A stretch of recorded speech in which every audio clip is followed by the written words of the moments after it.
Well, that wonderful poem written and recited by Kavish Seth, thank you so much. It's just such a wonderful way to open this program, which means the world to us. On Rang De India this evening, we are looking at how a social investment in education can transform the lives of millions of children in our country. As a parent myself, I'm sure I would be joined by countless others distressed to see what our children are facing in the midst of this pandemic. An online education can never replicate the real one, but that's a reality that we just have to accept now. In some parts of India, schools are beginning to reopen, but teachers have had to go through salary cuts. For low-income households, affording a proper school education is now a bigger challenge than ever before. And then there is, of course, a gigantic mountain we just must overcome: India's digital divide. We often talk about an online education without for a moment remembering that any number of children in India can neither afford a smartphone, let alone a computer, or even an internet connection to connect them to their education. वाकई में हम सब ने देखा है कि जो corona है उसने हमारी सेहत ही नहीं, उसने हमारे बच्चों की जो स्कूली शिक्षा, पढ़ाई, उसके समग्र जो विकास है उस पर एक आघात पहुंचाया है।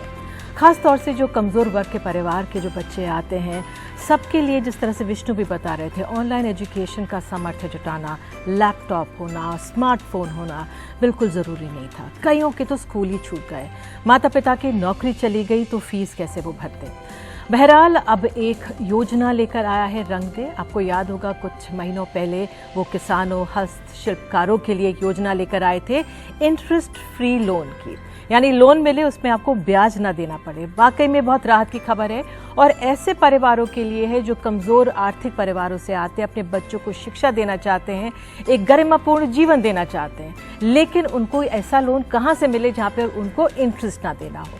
तो रंग दे इसी मुहिम के साथ आज आया है और इस लोन में अगर आप इसमें अपना योगदान देंगे तो आप बच्चों की ट्यूशन फीस, उनकी एडमिशन फीस, जो गैजेट्स होते हैं, लैपटॉप, स्मार्टफोन्स इत्यादि, कनेक्शन, इंटरनेट कनेक्शन, तमाम आप ये योगदान दे पाएंगे। और आपको ऐसा भी बता दें, ऐसे बहुत अफोर्डेबल प्राइवेट स्कूल्स हैं जहाँ पर महीने की जो फीस है सिर्फ 1000 रुपये ही है।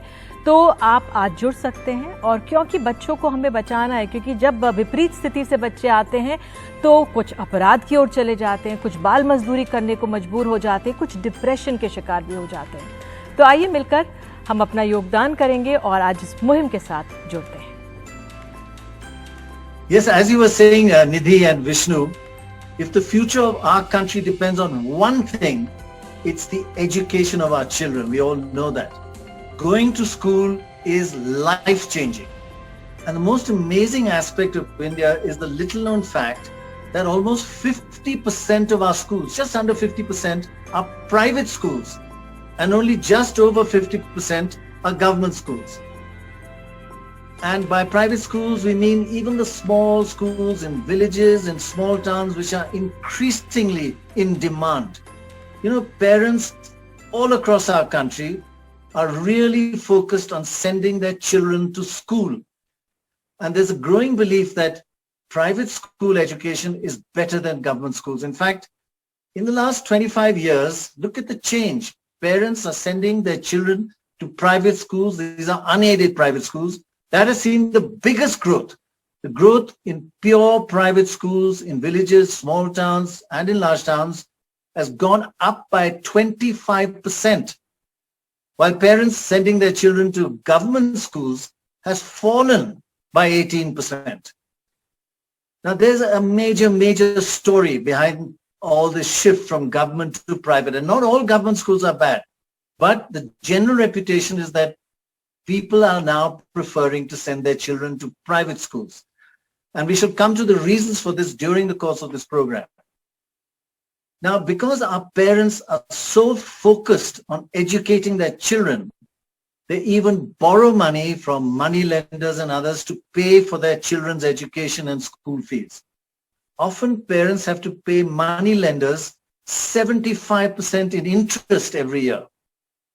Now, what Rang De plans to do, and that's what this whole program is about, it's a really brilliant scheme. conceived by the founders, Smita and Ram. It's to give education loans to parents for sending their children to school. They don't have to go to money lenders. Rangde will give them. But the Rangde loans will be interest-free, zero interest. So parents just have to pay back the actual principal of the loan. Zero interest, remember that. Now this could have a huge impact on the number of our children being able to go to school.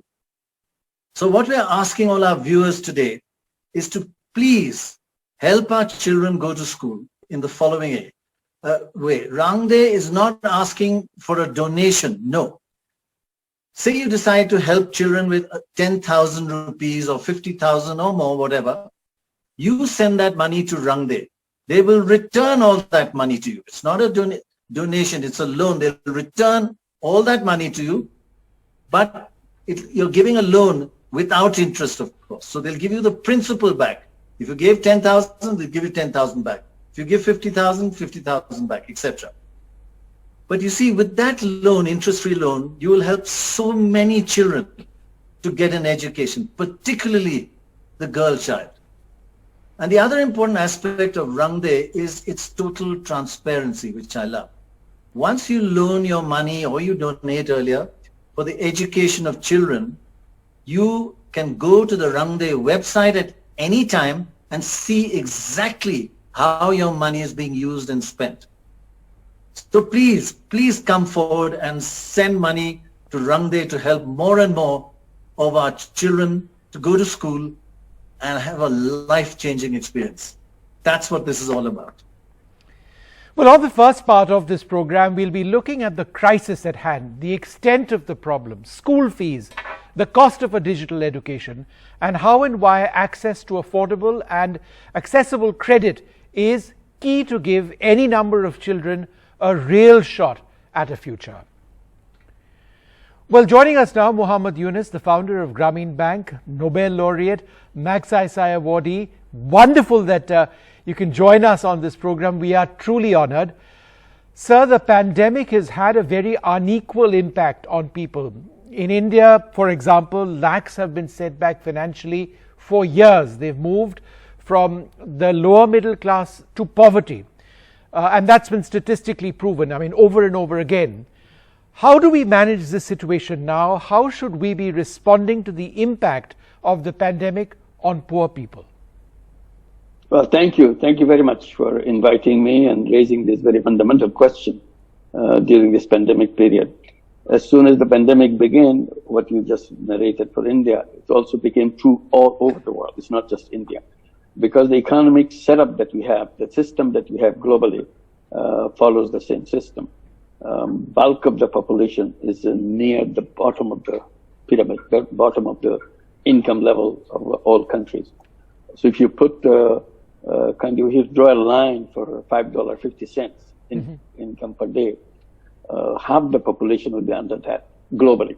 So this is a kind of half the population of the entire world below that. And then if a pandemic comes, these people are pushed further down. And those who barely crossed the poverty line before the pandemic were all excited, improvement is happening, and the poverty is improving. Only just around that poverty line, slightly above. Then the wind came and pushed us all back under that poverty line. That's the description that you gave.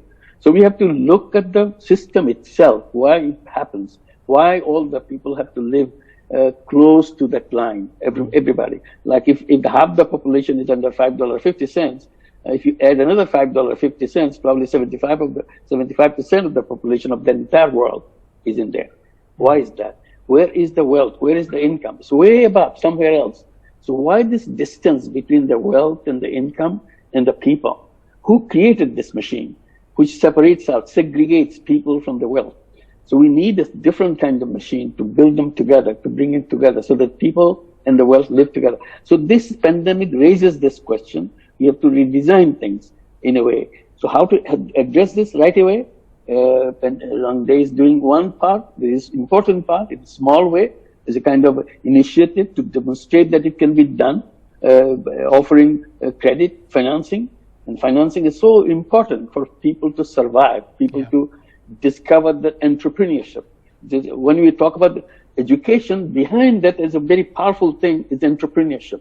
So entrepreneurship and education, when you combine, you don't need anybody else. All you need, finance has to be there so that you can bring this together. And the world can be made by people by themselves. So this is the missing piece of the entire system. The financial system is mess. It's never addressed the people below that level that we are talking, $5.50 people. That's not the education, banking system is all about. So we have to redesign banking system to create a banking system which addresses that, provides that.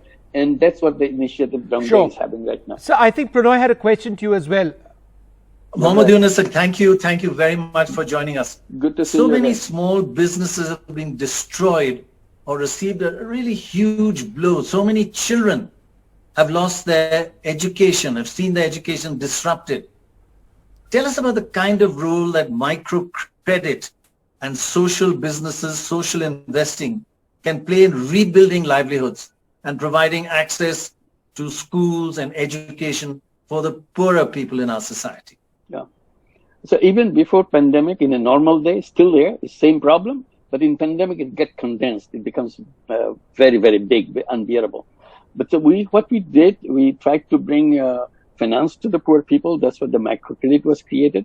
And we gave education loan for the children of Grameen families, because all our borrowers, 97% of our borrowers are women. Out of 9 million borrowers, they are the 97%. But they're all illiterate, cannot read, cannot write. And that's the way they join. So we wanted to make sure that their children get literacy, get education. So we introduced right from the beginning with the Grameen Bank education loan. If you can cross the primary school, you'll be financed to go to the high school. And if you cross the high school, you'll be financed to go to the college, university, and so on. So we have created lots of graduates, lots of master's degrees, lots of PhDs out of the totally illiterate families coming from the poor families, just by providing the financing system into it. In order to make it more strong and sustainable, we created an organization called Grameen Shikha, exclusively paying attention to the children of poor families, provide them the financing. And we tried all kinds of financing. Rang days coming with this interest-free loan. We have interest-free loans. We have donations. We have taken money from people who want to help sponsor these children. So you sponsor the children and give an X amount of money, and we manage your money to see that that child goes into education. And that child not only goes into education, in many cases they are going to the college, university, and doing wonderful work, master's degrees, some even doing their PhDs, just because the finance was available. So we have varieties of our programs addressing all kinds of people, all through the financing. We have a financing system where you can put X amount of money just to give it to us, and we'll not touch your money. We'll just take the income of your money and use it as scholarship. It's not a loan. We just take the income of your money as a scholarship going to the children. So I'm not saying giving interest-free loan is a bad thing. It is a good thing, very good thing, because you can draw a lot more money by doing that and immediately can make it available. But point is, you can make this huge one, not just 50,000 students or some small number of students, millions of students, if we have the financial system standing behind it. And you can organize the businesses and so on who will be providing that financing as a kind of interest-free loan to you, so that you can use it as interest-free loan to somebody else, and that kind of extension can be done. So this connectivity is very important there. Yeah, no, the interest-free loans and the way that it actually works, so important in us actually understanding this. Pranoy? So Mohammed Yunus, how can we ensure that the education of our children is not sacrificed because of the hardships their families may be facing in this pandemic, and generally the poorer families who still want their children to have a life-changing experience going to school? How can that be done through microcredit? In our case, again, what we did, just to respond to your same question, we said not a single child from Grameen families skip education. So it's our total dedication. It's our staff who are handling money as a credit operation and so on, responsible to keep watch on every child from every family that they're working with. So that a child not only who's going to school, making sure he and she stay in the school. Sometimes you enroll it in the poor families, and before you know, they left the school doing something else. So it's our responsibility to make sure the child remains in school and whatever is needed so the bank can support it, so on. So we need organization to be built like that. It's not one initiative. We have to create massive number of initiatives. That's where the social business comes. We create like Gramin Shikha like organization as a social business. You invest in that business, not to make money, but to solve a specific problem, the problem that we were talking about, education, for example. If you have agricultural bank, you have a fisheries bank, you have that kind of bank, why not education bank? How create financing? It's not only financing for your education, also going beyond that, financing your equity for your entrepreneurship. You will not end up just giving you a degree and then on your own find a job. It's not like that. We take full responsibility of make sure that is ultimately you turn into an entrepreneur and finance will be available to you from the same source. So we follow you from the very beginning to all the way to turn you into an entrepreneur who can not only take care of yourself, you contribute to the economy and make sure that your ability and your talent is useful to the society, not condemned by the system that where it only pushes you into job. बिल्कुल Yunus sir, आप हमारे साथ जुड़े, बहुत बहुत शुक्रिया, बहुत बहुत धन्यवाद। और वाकई में ये हम सबका दायित्व बन जाता है कि अगर हमें किसी भी छात्र को एनरोल करा रहे हैं तो उसकी शिक्षा पूरी हो। अगर ये हो सके तो इससे बड़ा काम और क्या हो सकता है। बहरहाल एक अच्छी खबर आ रही है हम सबके लिए। कार्यक्रम अभी शुरू हुआ है विष्णु। एक हम देख सकते हैं 20 लाख रुपए का इंटरेस्ट फ्री लोन के लिए किसी ने प्लेज किया है। उनका नाम हमें पता नहीं है, लेकिन बहुत बहुत धन्यवाद कि आपने ये 20 लाख रुपए प्लेज किए हैं। वाकई में ये बच्चों के लिए, उनके भविष्य के लिए बहुत ही फायदेमंद रहेगा और बहुत ही ज़रूरी है इस समय। और ये मुहिम जो रंग दे खास तौर से लेकर आया है, ये इसलिए इस समय अहम हो जाती है क्योंकि जो शिक्षा का क्षेत्र है वो बहुत गहरे तौर पर प्रभावित हुआ है।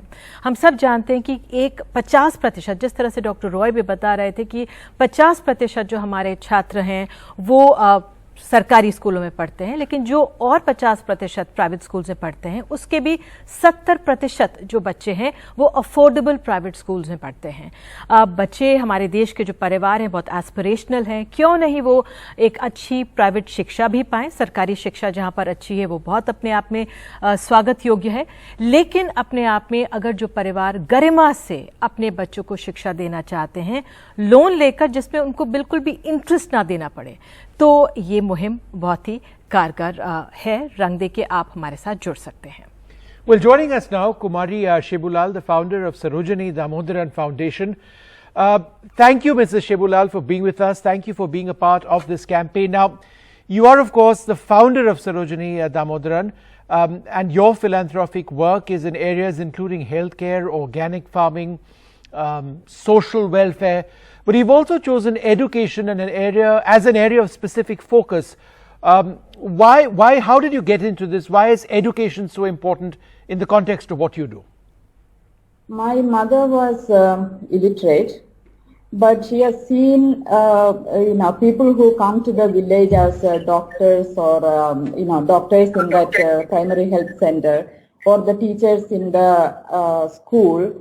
But she said the life of those people, they are much better than the life in the village.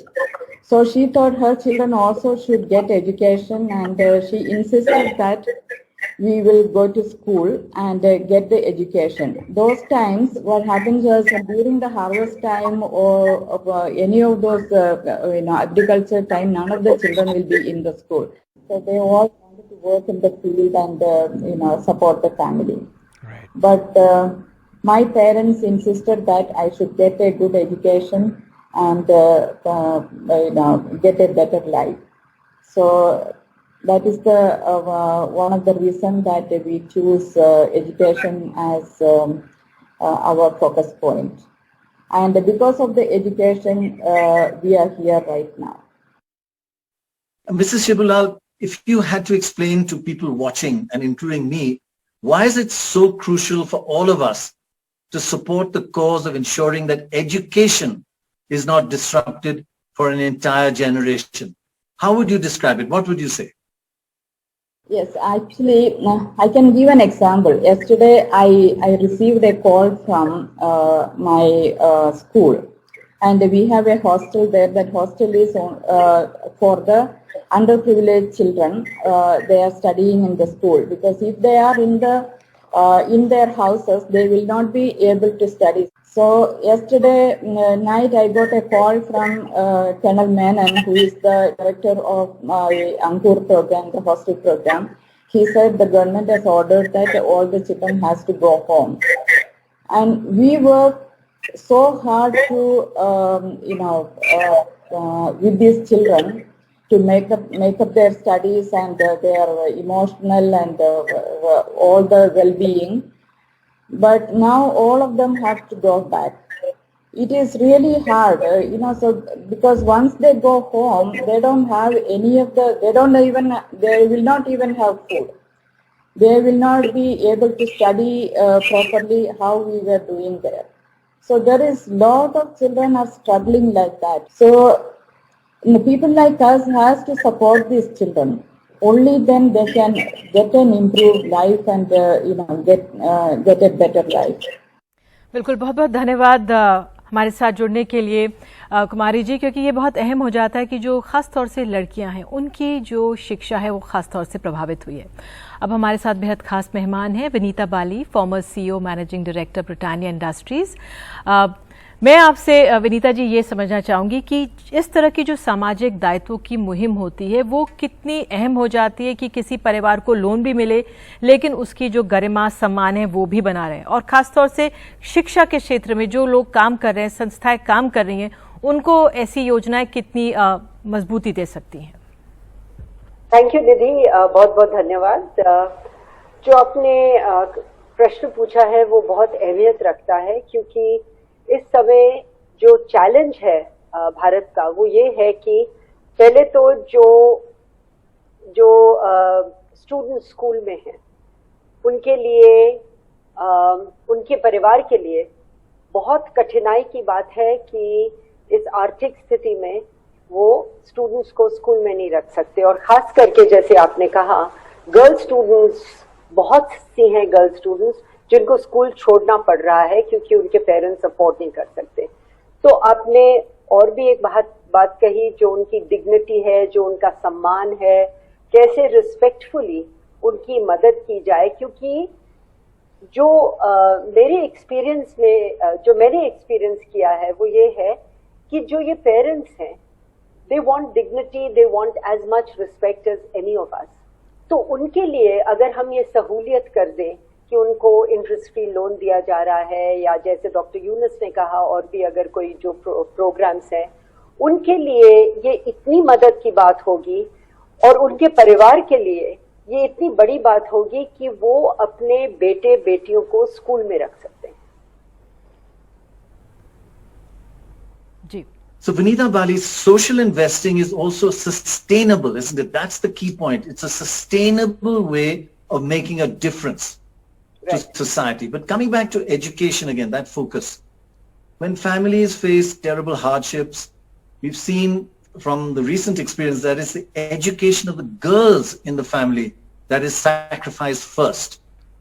In the long run, isn't that the most damaging to our society? Because educating girls has such a positive effect on our environment, on the environment. We see women much more active in politics, in everyday life. We've seen a change in India. So educating the girl child is probably the most important factor that will cause the biggest change in our society, right?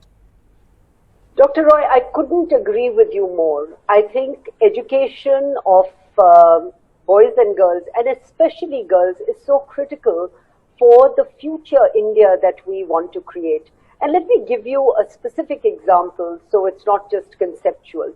You know, in the several visits I've made in part of my nutrition work, etc., to schools in rural India, in tier 2, tier 3 cities, one of the things that comes across very clearly is that the mother is very clear that she will do whatever it takes to ensure that her daughter doesn't have the life that she led.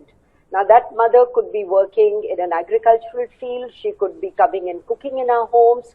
Whatever the mothers are doing, they are very clear that the way out of this drudgery is education, and therefore they are willing to go to any extent to send their girls to school. If you speak to the girls themselves and you look at their aspiration and you look at their ambition and you just ask any of them, what is it that they want to do?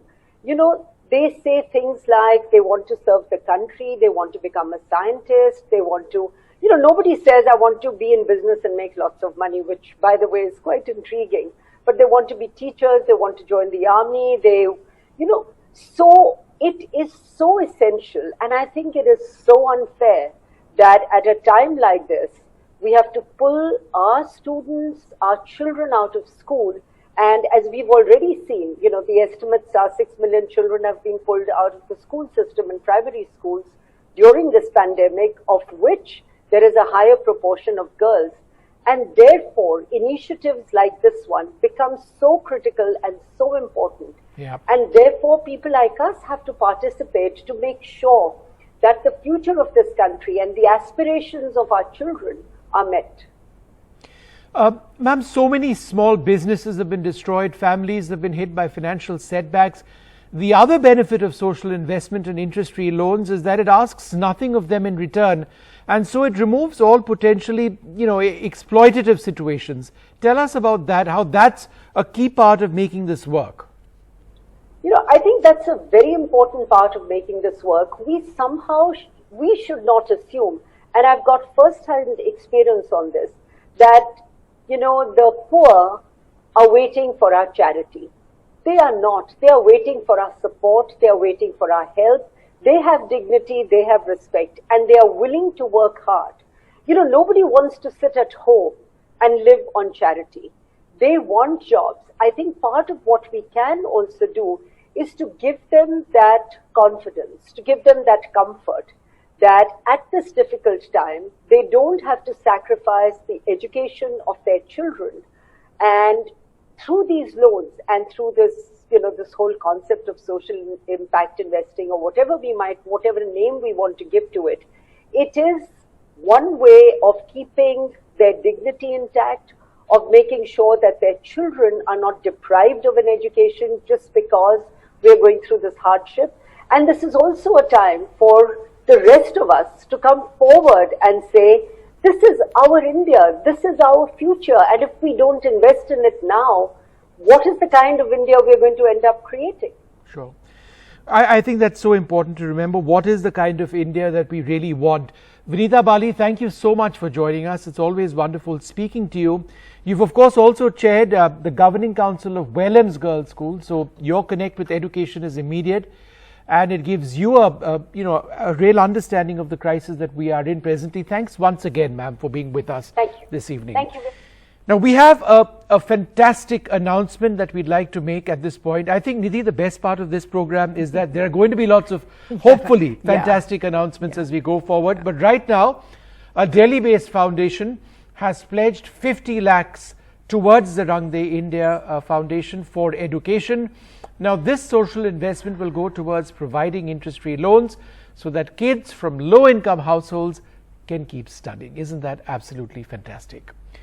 Well, joining us now, Sameer Shishodia, the CEO of Rain Matter Foundation. In fact, Sameer sent us this message just a little while back. COVID has created extremely difficult situations and disruptions in the lives of many of our fellow citizens. At Rain Matter, even as we chase the broader agenda of climate change and ecosystem degradation, we do recognize that we need to help those who are immediately impacted by these changes that are happening to all of us. We are thankful to Rang De to allow us to extend a helping hand earlier to farmers and now to students who need to continue with their lives and with their education through these very, very challenging times. We also encourage you to pitch in and help out these students to the best of your ability. So thank you so much, Sameer Sisodia of the Rain Matter Foundation for pledging 10 lakh rupees for interest-free loans. Thank you so much. एक और अच्छी खबर है Vishnu. Fantastic news. बिल्कुल. तो आइए अब आगे बढ़ते हैं और अब आपको बताते हैं, वाकई में एक मैं आंकड़ा आपको बार बार दे रही हूँ, आप कहेंगे कि क्यों हम बता रहे हैं कि 50% अगर हमारे छात्र सरकारी स्कूलों में हैं तो 50% प्राइवेट स्कूल्स में जाते हैं, उसमें भी 70% ऐसे प्राइवेट स्कूल्स हैं जिनको अफोर्डेबल प्राइवेट स्कूल्स कहा जाता है। और ऐसे में आपको बताएं, दो खास मेहमान हमारे साथ जुड़ रहे हैं। पार्थ शाह हैं, जनरल सेक्रेटरी हैं नेशनल इंडिपेंडेंट स्कूल अलायंस के, और विशाल तलरेजा भी हैं, co-founder Dream a Dream के। Thank you so much Vishal for joining, and your organization Dream a Dream itself is so beautiful, the name, and I'm sure many dreams have come true. Tell us a little bit more about your organization and how it's been working on field. Sure, thank you for inviting me. Dream a Dream has been working with children and young people from vulnerable backgrounds, focused on helping them build life skills and social emotional competencies, exactly to deal with this kind of uncertainty that we are seeing in the world right now. The pandemic has been a wake-up call, and the life skills programs that we've been running for young people have helped them build capacities to respond and thrive in these uncertain times. We work with about 1 million children across the country through partnerships with state governments, helping them build the capacities to deal with uncertainty, complexity, and changes in the future. Vishal, the challenge of ensuring children continue to get a good education, now that's a global challenge. What's being done in other countries, towards trying to figure this out? Is there something we could actually emulate here, or perhaps, learn some lessons from outside? Absolutely. I think one of the key aspects is how we could prioritize education itself. If you've seen the way countries have responded, for example, some countries have created pay package guarantees where schools or small non-profits can apply to governments for protecting salaries of their staff, of their teachers and educators. And I feel that, especially for the affordable school market, who has struggled to pay salaries of teachers and keep them on the rolls, this could be a great initiative. The second important initiative that we've seen many good countries like Finland, Estonia, New Zealand have focused on is how have we used this pandemic to focus on the well-being and social emotional competencies and mental health of the children. So not just looking at the learning loss, but really looking at the children are going through a period of high anxiety, high stress, confusion, lack of understanding of what's happening around them. In our own surveys, we saw children reaching out to us and saying, I'm scared, will my parents die because of this pandemic, and what will happen to me and my siblings when this happens? So a conscious investment in well-being, mental health and emotional health of children is something that we need to prioritize more than the learning loss. The third piece is how do we help children reintegrate?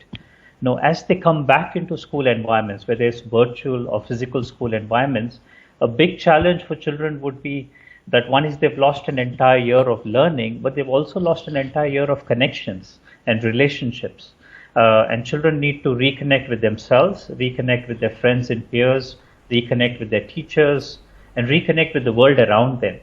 So how do we train teachers on one, help children heal out of the trauma that they've experienced and create meaning of how they can now move forward in this world?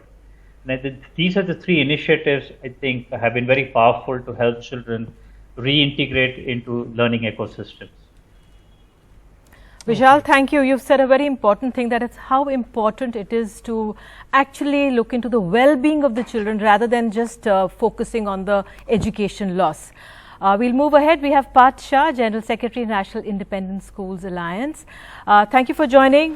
Lakhs of parents were sending their children to affordable private schools in the hope of giving them a good education. The pandemic has, of course, changed all of that. How bad has it got? And for not just the parents and the children, but also the affordable private schools? As you, I think, very well pointed out, Nidhi, that millions of parents have become quite destitute. And most of them who used to go to these low-fee private schools, we refer to them as budget private schools. But I would point out that they are actually community schools. These schools are started by people living in the basti, right? Appealing to the local need that they see in the basti. And therefore, these are really genuinely community schools. And if you remember, Gandhiji talked about the metaphor of beautiful tree. These are the beautiful trees, in a sense, which we have across the breadth of India. And those are the schools which actually serve the poor. Right? These are private schools for the poor, not the kind of private schools where you and I would send our children to. Right? We did a survey of these schools through the National Independent Schools Alliance, which is the alliance of the associations of these low-fee private schools across the country. We have more than about 70,000 schools as members in the alliance. And survey was done a few months ago. And we found that the school fees they have received for the last year ranges somewhere between 6% in Madhya Pradesh to about 28% of what otherwise they would have gotten for the year in Delhi. Right? So this is the situation that they are in. There is no fee coming in, understandably so, because parents obviously are not able to earn their own living, so that they are unable to pay the fees. Right? Absolutely. At the same time, these schools are owed by the government hundreds of crores of rupees. Yeah. Right. For example, Delhi government itself owes these private schools about 67 crore rupees. This is the payment, the reimbursement that was supposed to happen for the 25% seats. Right. I just, Prannoy actually had a quick question, Parth, to Prannoy, go ahead with that. Yeah. Parth, if I can ask you, why is this campaign so important? And how can it actually help families who can't provide a good education to their children? How can we all work towards this collectively? I think, first of all, I want to thank Rangde and, of course, NDTV and all of you for taking on this cause. Most people see the parents who send their kids to private schools as somehow not our responsibility.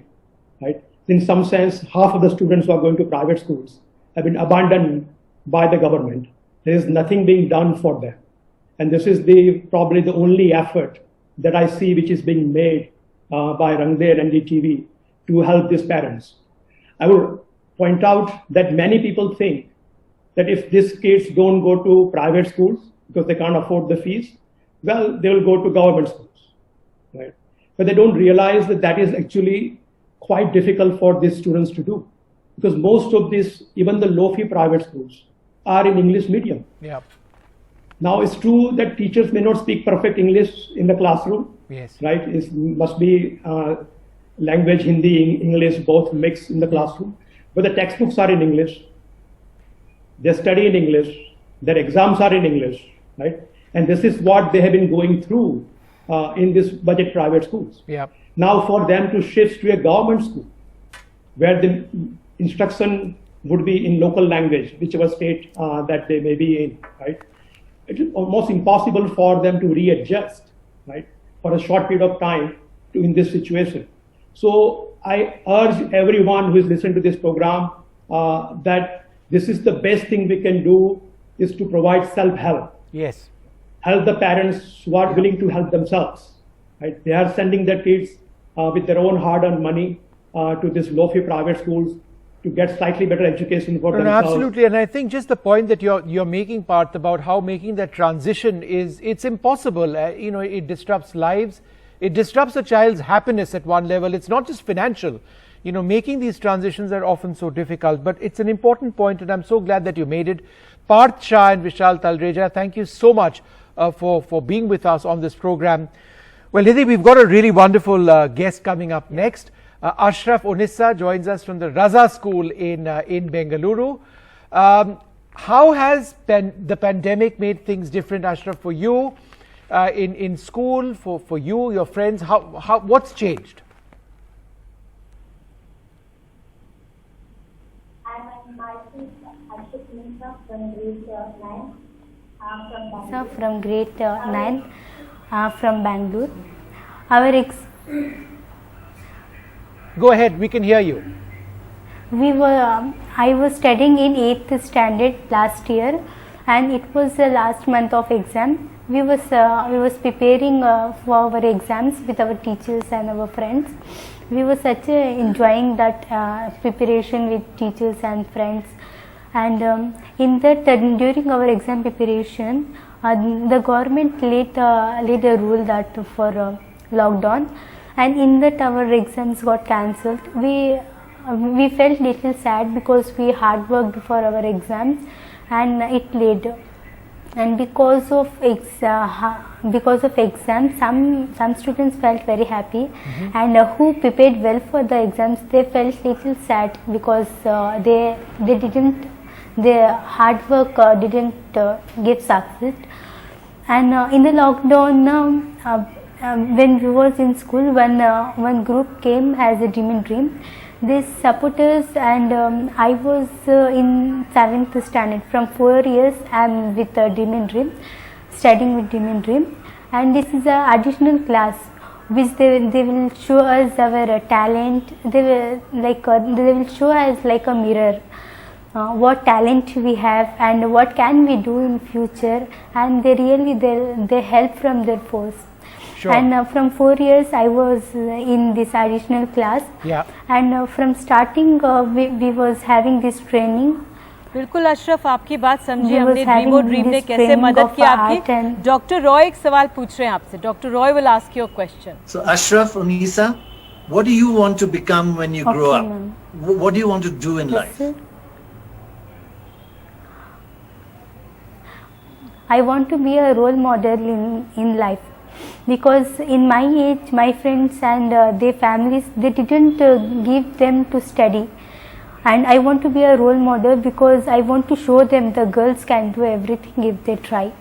They have such a courage, confident interest, they can achieve everything if they work hard. Every girl has capable of this. Each girl have some other talent in that.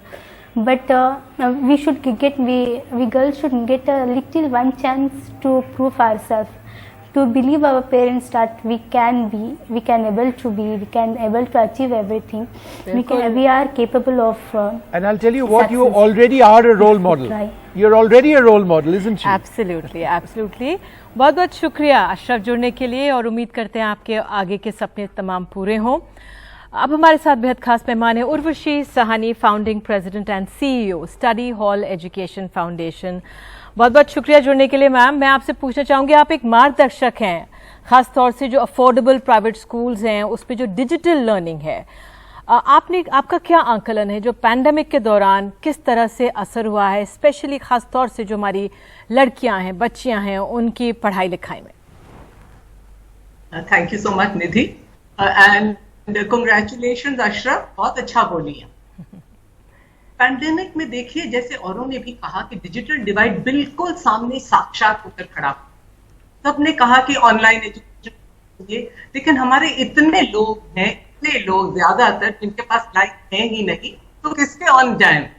खासकर लड़कियों के पास, क्योंकि लड़कियों के पास ये हुआ कि अगर घर में डिवाइस है गरीब बच्चियों के पास, तो फिर उनके पास एक है, वो भी पिता के पास, और ज्यादातर डेटा के भी पैसे नहीं हैं, तो क्या करें? तो हम लोगों ने क्या किया, सबसे पहले लड़कियों के साथ तो जुड़ाव बनाया। फोन किया, अगर पापा ने उठाया तो कहा, अरे भाई साहब आप कैसे हैं, कैसी है, और आपकी जॉब वॉब है, कैसा है, घर में क्या पूछा, तो बड़े खुश हो गए। उसके बाद कहा घर में बेटियां होगी, जरा हम थोड़ी देर से पढ़ाई करेंगे। और क्या हुआ कि हमारा पापा लोगों के साथ बहुत अच्छा रिश्ता बन गया, ताकि उसके बाद भी अब वो और प्रोत्साहित करते हैं अपनी बच्चियों को। कुछ बच्चियों को गांव ले गए, उसमें ये डर रहता है कि उनकी शादियां कर देंगे, कि अब स्कूल नहीं जा रही है, छोटी खासकर एडोलेसेंट शादियां कर। तो हमने उनसे फिर चिट्ठियां लिख के उनसे पोस्ट कार्ड, और उससे भी बहुत बच्चे जुड़े थे, और फिर अब वापस आ गए। लेकिन सबसे पहले हमने ये कोशिश की कि बच्चियों के साथ जुड़ाव बना रहे, उनके परिवारों के साथ जुड़ाव, जो सरकार की स्कीम्स उससे भी उनको जोड़ा। फिर हमने क्या किया कि स्मार्टफोन की एक लाइब्रेरी बना दी, और बच्चों जो बड़ी बच्चियां थी कहा एक स्मार्टफोन देंगे, डेटा भी देंगे, बेटा आप 5-6 बच्चों के साथ में जोड़ो, अपने घर के 2-3 बहनें हैं, एक तो और भी, और उनको टीचर से जुड़वाया। गांव में भी किया, शहरों में भी किया, उससे भी बहुत असर हुआ।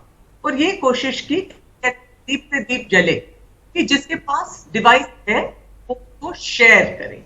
अब सबको एक साथ तो ना दे सकते, लेकिन जिसके पास थी, ग्रुप लर्निंग द्वारा हमने पढ़ाई को जारी रखा। जैसे विशाल कह रहे कि उनकी इमोशनल वेलबींग को मद्देनजर रखते हुए बहुत सी उनसे उसके बारे में हमेशा बातचीत की, हेल्पलाइन की कि डोमेस्टिक वायलेंस तो नहीं हो रहा। भाइयों को सिखाया कि बेटा घर में कोई बहन पिटनी नहीं चाहिए, माँ पिटनी नहीं चाहिए, हुआ तो हमसे संपर्क करो, हम आपकी हेल्प करेंगे। और फिर सरकार के द्वारा 1090 के द्वारा हमारी सुरक्षा संस्था है, उसके द्वारा उनकी सहायता हम लोग करते रहे। राशन की जरूरत थी तो राशन भी पहुंचाते रहे। बिल्कुल सरकार जी, जो आपने ये स्मार्टफोन लाइब्रेरी की बात भी की है, ये भी एक बहुत बढ़िया संदेश, एक जरिया लोग अगर सुन रहे होंगे तो समझ पाएंगे, अपने इलाकों में लागू करना है बड़ा आसान होगा। Doctor Roy has a question for you, Urvashi. जी। Mrs. Urvashi Sani, there are bound to be larger consequences to this impact that you're talking about, the impact on young girls. Tell us about that, because that is what we should be most worried about and most focused on, right? Absolutely. See, it is so possible for girls to drop out right now because they are the first ones to be targeted. If the job has gone, there is no money, then they are the first ones who are pulled out of school. And then the alternative for parents becomes, let's get them married off as quickly as possible. Secondly, because fathers have lost their job, there is more frustration, domestic violence and sexual violence within families. All right. Sorry, we seem to have lost the line there, but I think that message so clear, and it's certainly something that we'll continue reflecting on in the course of this program as well. But at this stage, we just really want to introduce two very special people without whom this program wouldn't have been possible at all. Smita Ram, co-founder and CEO of Rangde, and Ram NK, the co-founder and director of Rangde. We've spoken about not just this campaign, but the one that we've had in the past as well extensively. And it's just been wonderful speaking and working with both of you. It's great to have you back on NDTV. You've successfully attracted social investments for farmers, and we did an entire program on that, for India's distressed artisans and weavers, and now school children from low-income households to keep their education going. Why have you chosen education now as a key focus area? I think, Vishnu, the answer is very clear, because livelihoods only help address the here and now situation of our families. So our livelihood loans take care of it. I think what education can do is, it's a game changer. It can uplift an entire generation out of poverty. So this is really for the future generations, and that's really why we are focusing on education.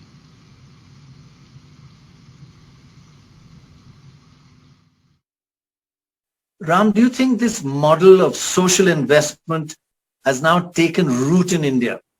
That people have accepted it at last?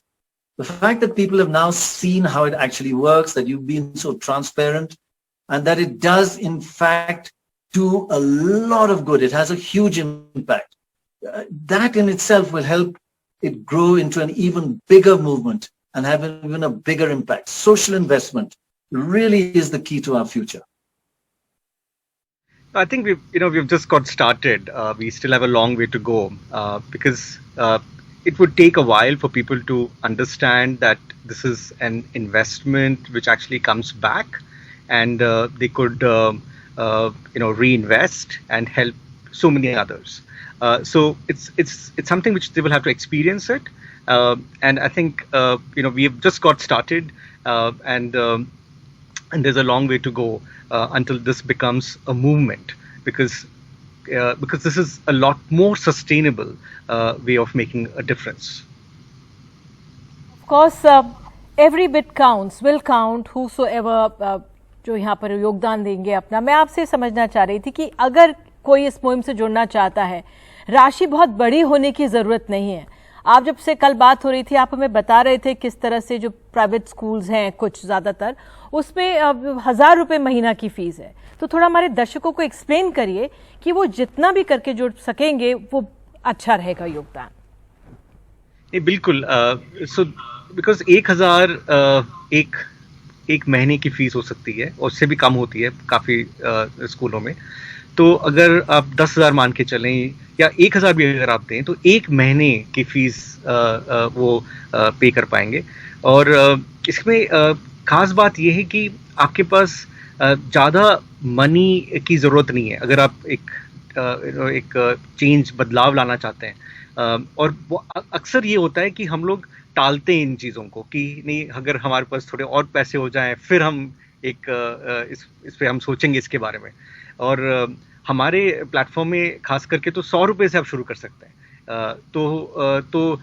तो मेरा ये मानना है कि हम इसको टालें ना, और ये एंड में ये एक लोन है और ये लोन पेरेंट्स के जरिए स्कूल को जाएगा और फिर ये वापस भी आएगा। तो बिल्कुल आपने जो बिल्कुल सही कहा है कि I think we should just get started on this.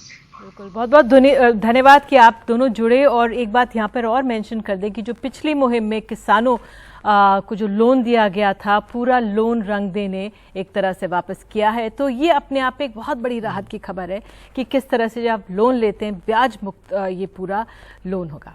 और अब एक कहानी, एक रिपोर्ट हम आपको दिखाना चाह रहे हैं बेंगलुरु से। ड्रीम हमने वो संस्था का पहले भी इस कार्यक्रम में जिक्र किया है, कैसे उन्होंने इन बच्चियों के जो सपने हैं उनको साकार किया है। देखिए ground report.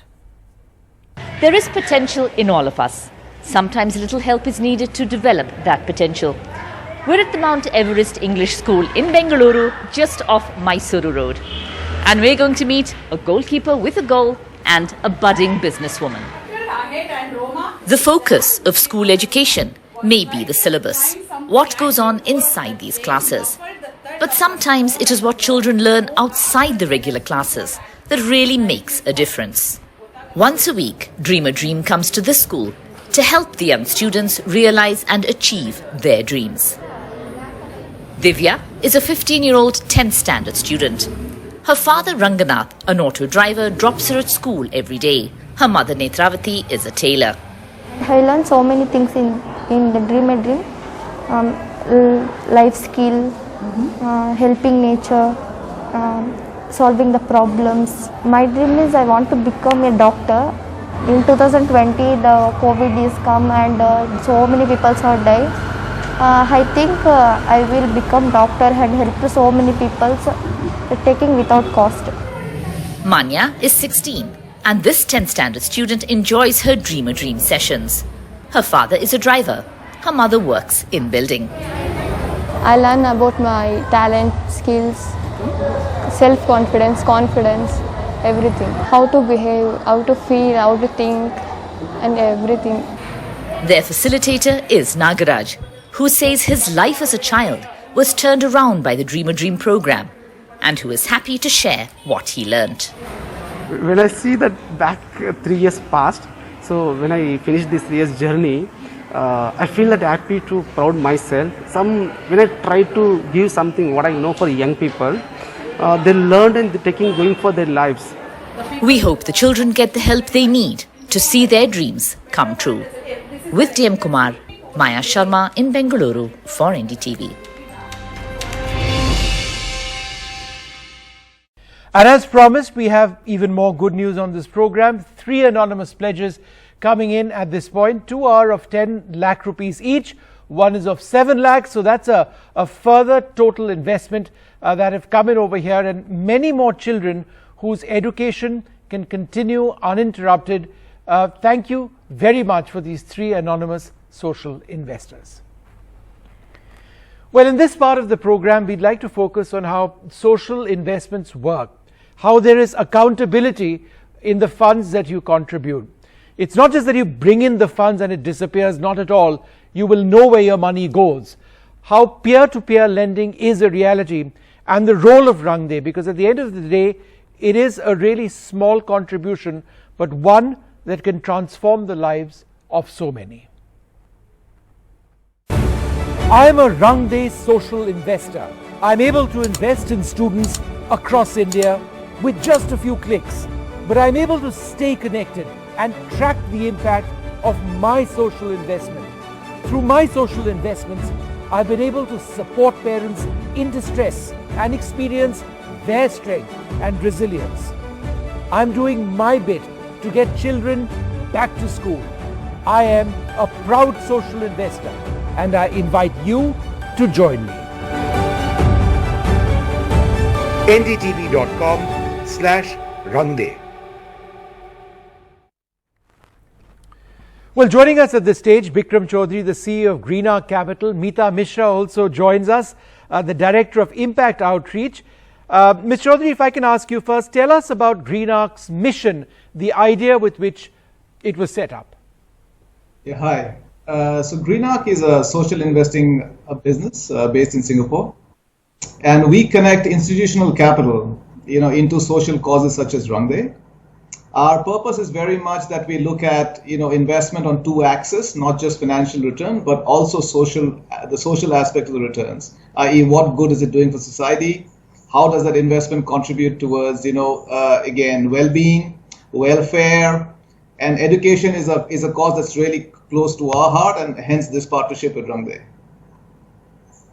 Meeta, where do you see the idea of social investments playing a role in achieving your goal of tackling inequality and fighting economic disparity? Hi, thank you. Good evening, and thank you for having us to support this very worthy cause.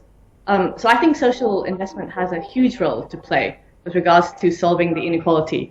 I think philanthropy to date has and can do a lot of work, but private investment must certainly contribute towards this. And we've seen during the pandemic that inequality and poverty has been exacerbated, particularly in the low income and base of the pyramid populations. And a key facet of rising populations out of poverty is access to education.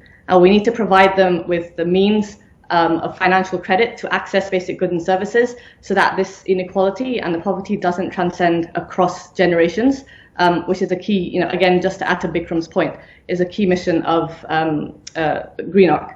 And one of the elements of this, as we've seen in the last few years, especially this year following the pandemic, is huge flows of private capital towards social and responsible investing. And that has taken off in the last few years, and we've seen something like 20 billion go into responsible investing this year. So there is most certainly an appetite and mission-aligned investors who are looking to align their investments with their own values. And I think they've seen that there is a huge opportunity for them to actually, as well as derive their positive, investment returns, make a huge influence with regards to solving a lot of the world's most, pressing issues.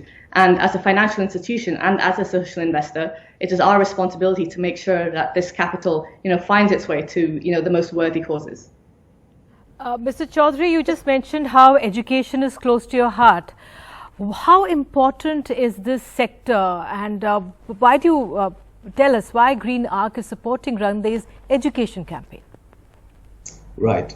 Well, again, when you look at what the COVID crisis has done, not just in India, but pretty much in every developing market across the world, it's a classic case of a split recovery. So what you have is, you have white collar workers like most of us here, right? I mean, we classify ourselves as white collar workers. Our lives have been inconvenienced, but not disrupted by the pandemic. When you look at blue collar workers and when you look at their children, I mean, the impact has been disproportionate. So it is our role as investors to soften this, to mitigate this, and to see how we address and how we allocate capital into specifically education. Why education? I mean, there are many studies around this, but 1 year of lost education for a child typically leads to about, I would say, a 5-year gap in earnings between that child and a comparable kid who's continued their education. So it is not just important to finance it. The entire assistance has to be in a timely manner. Sure. I.e. allow for the continuity, because even a drop of one semester is very, very harmful for a teenager. Yep. Right? So this is why it's a priority for us. And we think that, for any country, right, and specifically India, to come out of this crisis in strong, we have to focus on this as a priority. India is a young nation, right? our average median age is still very young. Yeah. We need to invest in our human capital for the country to prosper and to grow. Absolutely. And Bikram and Meeta, before we thank you for for joining in on this show, we must thank you also for a very, very special announcement. You've pledged 1 crore that will provide interest-free loans and help sustain the education of countless young students. Thank you for investing, in our collective futures, in fellow Indians, for investing in India's future. Thank you so much for joining us. That's just such a wonderful contribution. Thank you so much indeed.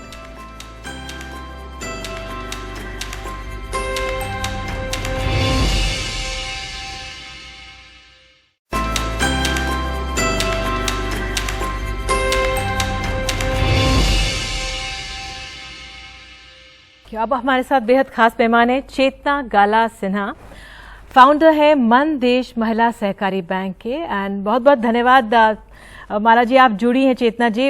ये मुझे सुनकर ही जब मैंने पढ़ा बहुत सुकून हुआ किस तरह से कि महिला सहकारी बैंक हमारे ग्रामीण इलाकों में चलता है। आप लोग वर्ल्ड इकोनॉमिक फोरम दावोस में गए भी, बहुत अच्छा लगा, वहाँ पे आपने भागीदारी की।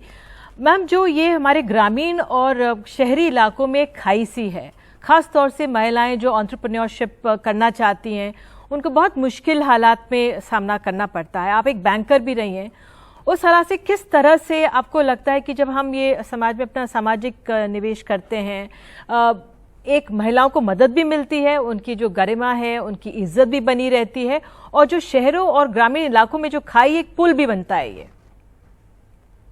सबसे पहले तो मैं खुश हूँ कि आज मैं अपने अनुभव यहाँ शेयर करती हूँ, और मैं ये भी खुश हूँ कि आज रंगदे जैसे प्लेटफॉर्म मिला है NDTV पे।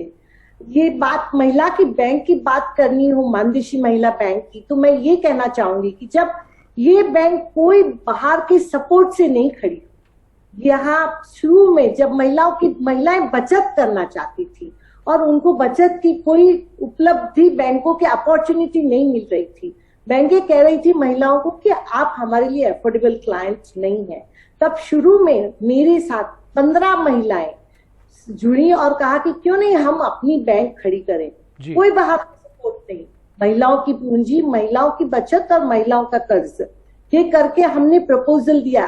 किसी ने माना नहीं कि ये पढ़ी लिखी भी नहीं है महिलाएं, इनको लाइसेंस भी मिलेगा, लेकिन हमारी महिलाओं का आत्मविश्वास कम नहीं हुआ।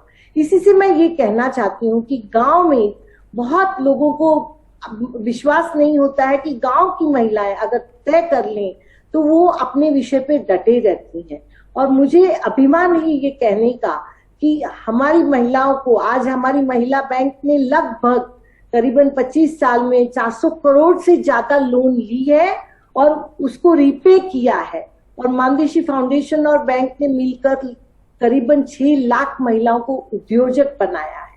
ये ऐसे ही नहीं होता, ये महिलाएं तो स्कूल में भी नहीं गई, इन महिलाओं को कोई अपॉर्चुनिटी मिली नहीं, लेकिन उनका आत्मविश्वास, वो डटी रही और उन्होंने ये प्रूव करके दिखाया कि हमको बाहरी मदद नहीं मिलेगी तब भी हम बैंक खड़ा कर सकते हैं, हम पूंजी लगा सकते हैं।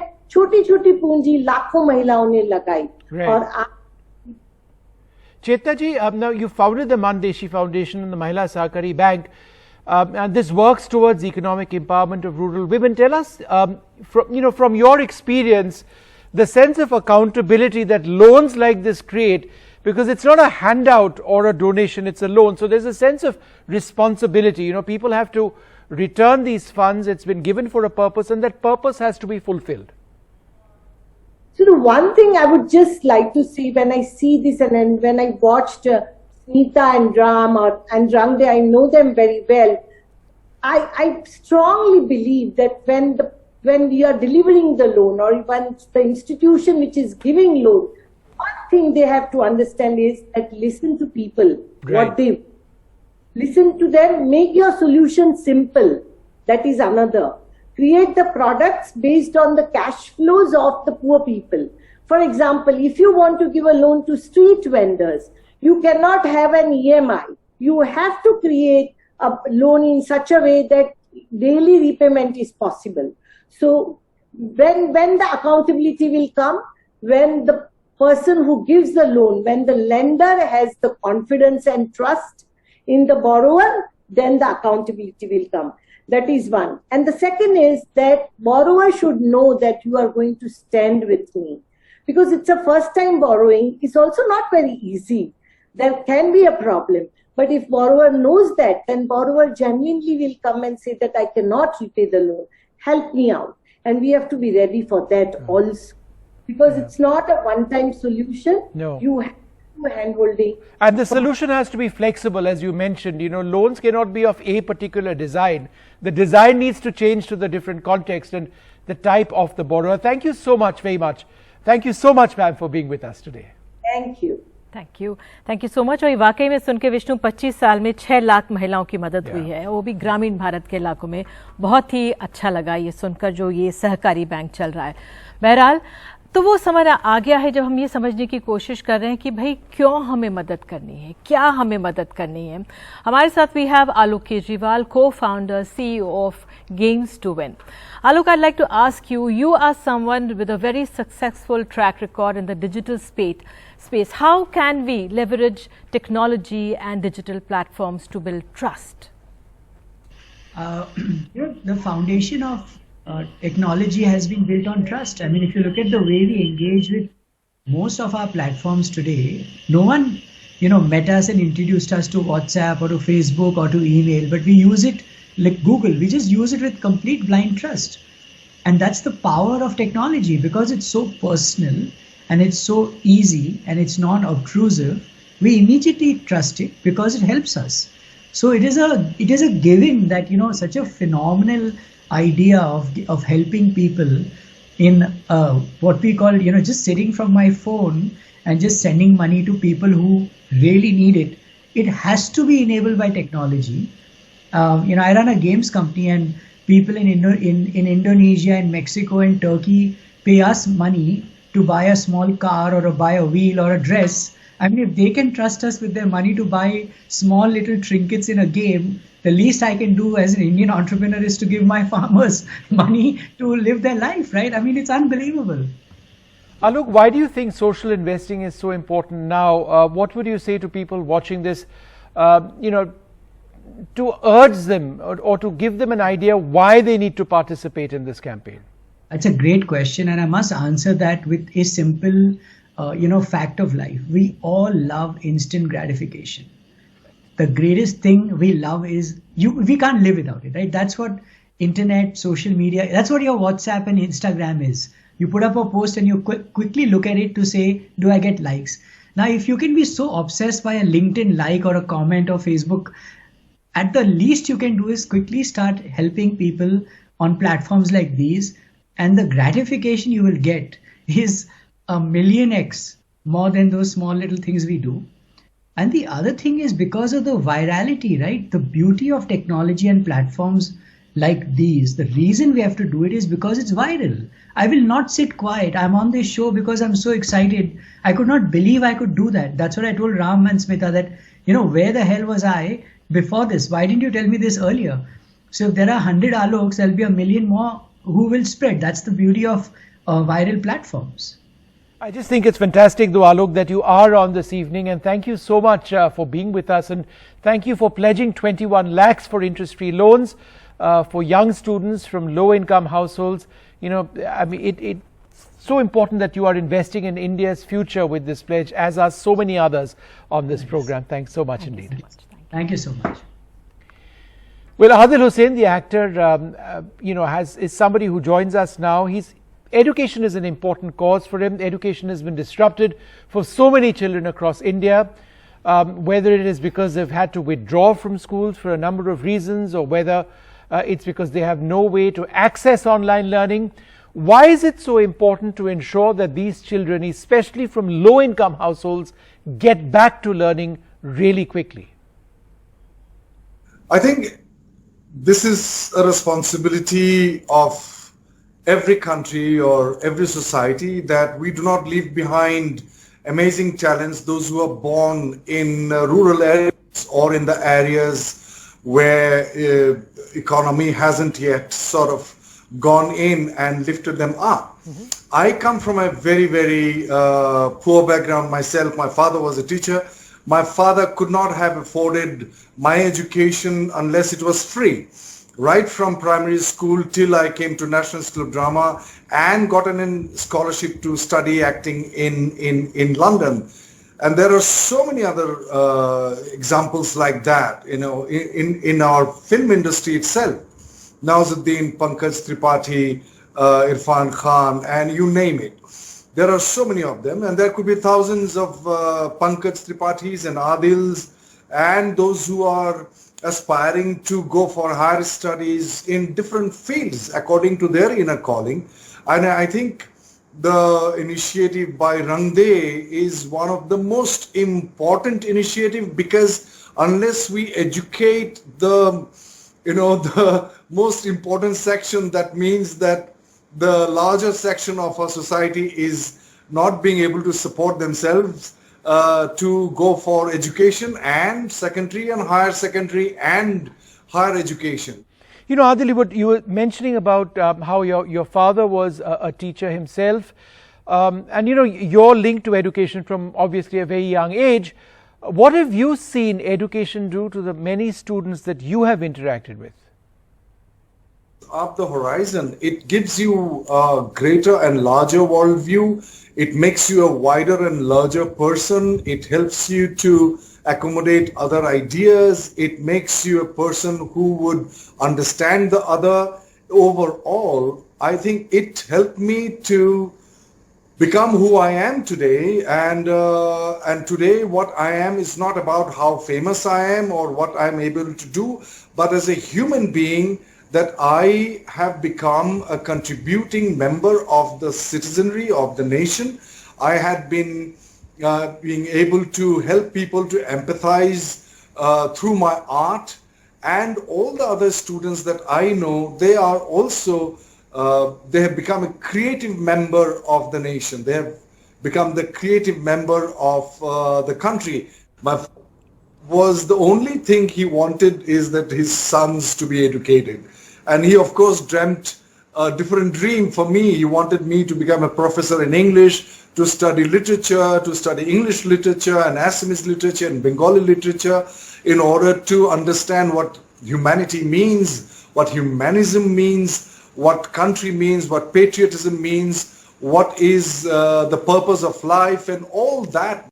And he could not do it financially, but he made sure that we were given the right values and he practiced absolutely strict principles in terms of his honesty and dedication to make sure that he gives us those values. So I think that what Rang De is doing is very unique and utterly important, and we must all support this as much as we can in order to give interest-free loans to the aspiring students, those who come from downtrodden society and economically backward class. Adil, wonderful for sharing those thoughts on the value of education, what you've seen from a young age with your father being a teacher. We're joined by Nimesh Sumati, co-founder of Caring Friends. You know, Pranoy mentioned earlier on the program about the importance of sustainable philanthropy. Would you agree that social investing or social investments are very much the way to go forward, to take this entire concept ahead? Yeah, I think so. Thank you, NDTV and Rang De first. I think that social sustainability is very, very important, because I've seen across the country that the poor has two capital, the poor people. One is their self-respect and second is dignity. I think with charity and philanthropy, we should not dilute it, but uplift them. We have to strengthen this in them. So these school loans, interest-free loans for the field is a very good step in that, and that is the reason I support it, and such other interventions that we do. So philanthropy and charity has to evolve now. We have to now do constructive charity rather than just, free food, free education, free health and everything. It needs to be more constructive now. बिल्कुल सुमति जी, आपने एक निजी सम्मान की बात की है। जिस तरह से हम हमेशा अक्सर कॉर्पोरेट सोशल रिस्पॉन्सिबिलिटी की बात करते हैं, लेकिन अब इंडिविजुअल सोशल रिस्पॉन्सिबिलिटी भी काफ़ी अहम है कि जो पावर ऑफ वन, कि हम भी अपना एक इंडिविजुअल, एक सदस्य योगदान कर सकते हैं, जिससे कि एक बदलाव आए, वो अपने भी एक छोटा सा कदम काफ़ी कारगर हो। देखिए, मैं हमेशा बोलता हूँ कि हमारा देश करोड़ों रायचंद से भरा हुआ है। रायचंद की कोई कमी नहीं देश में, ज्ञानचंद की भी कमी नहीं है, ज्ञान देने वाले भी बहुत है, और मूलचंद की भी कमी नहीं है, पैसे देने वाले भी बहुत है, बट कमी है तो करमचंद की। Each individual needs to do their own duty first and then preach, or either just sitting in the drawing rooms and dining table complain about the country and the government and everything. I think if we start doing our bit, we become more positive and we become more creative and also meaningful, meaning to our life. I think I am the biggest beneficiary when I start. मैंने जब ये शुरू किया तो सबसे बड़ा फायदा मुझे ही हुआ है। तो ये रायचंद, ज्ञानचंद और मूलचंद को छोड़ के हमारे करमचंद की जरूरत है, जो स्मिता और राम है हमारे। We need more Smita than Ram, बहुत ज्यादा चाहिए हमें। ये बहुत हो गया, बाकी सब चार चांद बोलते हैं ना, एक प्रोजेक्ट को अच्छे से करने के लिए 4 चांद चाहिए। जी, दैट्स ट्रू। क्या इम्पोर्टेंट है। बिल्कुल, आप इस मुहिम में करमचंद सही हो, जी, अगर करमचंद सही हो तो बाकी 3 उसके पीछे दौड़ते हैं, जैसे मैं उसके पीछे दौड़। बिल्कुल, आपने इस मुहिम में 4 चांद लगा दिए, हम देख रहे हैं। बहुत बहुत धन्यवाद। आप जाने से पहले बता दें आपको कि निमेश सुमिति जी ने caring friends for an extremely generous social investment 1 crore रुपए दिया है उन्होंने रंग दे इंडिया के इस मुहिम को। बहुत पूरे समूह से हमारे बहुत बहुत धन्यवाद। और ये हम आपको बता दें अपने दर्शकों को कि जो भी आप इन्वेस्टमेंट यहाँ पे अभी कर रहे हैं, रंग दे फाउंडेशन पे जाके आप ट्रैक कर सकते हैं। ये इंटरेस्ट मुक्त लोन होगा। और बहुत बहुत धन्यवाद। और विष्णु, एक बहुत बड़ी खबर बता दें कि अब इस समय 3.5 करोड़ 3.5 करोड़ इस समय रंग दे की टीम के पास पहुंच गए हैं। बहुत बहुत धन्यवाद, तहे दिल से धन्यवाद जिन लोगों ने बच्चों की शिक्षा के लिए, जो एक बहुत ऐसे परिवारों से आ रहे हैं जो अपनी शिक्षा अफोर्ड नहीं कर पा रहे। बहुत बहुत बड़ा धन्यवाद है, बहुत धन्यवाद इसके लिए। अब हमारे साथ बेहद खास मेहमान है Rajeev Kapoor, vice president finance and Bangalore site leader Finastra. बहुत बहुत धन्यवाद राजीव जुड़ने के लिए। And Finastra believes that the future of finance is open. मैं आपसे जानना चाहूंगी कि आप लोग रंग दे की मुहिम को किस तरह से आंक रहे हैं, और ख़ास तौर से जो फिनेस्ट्रा है, इस मुहिम को जो मदद करेगा, इसका व्यापक असर क्या है? निधि, बहुत ही अहम सवाल पूछा आपने। रंग दे और फिनेस्ट्रा के बीच हमारी बहुत ही स्ट्रेटेजिक पार्टनरशिप है। आज से नहीं है, 7-8 साल से। और हम लोग ने साथ